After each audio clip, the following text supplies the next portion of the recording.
Contrôle renforcé en République tchèque, où les mesures de confinement de la population ont été alourdies. 500 points de contrôle de police ont été mis en place et 30 000 hommes mobilisés depuis ce lundi pour limiter au maximum les mouvements de personnes. La République tchèque, l'un des pays européens les plus touchés par le variant britannique du Covid-19, veut tout faire pour éviter l'effondrement de son système de santé.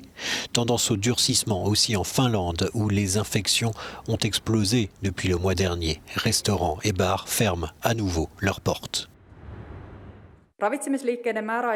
La fermeture temporaire des services d'alimentation et de boissons est décidée pour ralentir l'épidémie.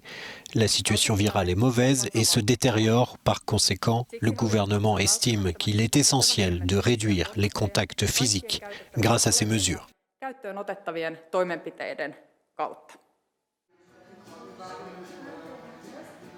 Les Allemands l'attendaient avec impatience, la réouverture des salons de coiffure fermés depuis 2 mois, alors que l'Allemagne balance entre un désir de retour à plus de vie normale et une prudence face aux variants du coronavirus. Les écoles ont rouvert il y a 1 semaine, mais restaurants et bars sont fermés depuis le 2 novembre.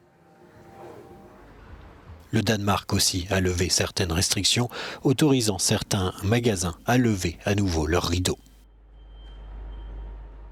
Enfin, les habitants de Sardaigne peuvent se réjouir, car en plus du beau temps, ils sont depuis ce lundi en zone blanche, soit celle en Italie où la situation sanitaire est la meilleure. Le taux d'incidence est sur l'île méditerranéenne de moins de 50 cas pour 100 000 habitants, alors que le reste du pays, surtout le nord de l'Italie, est dans une situation à nouveau difficile.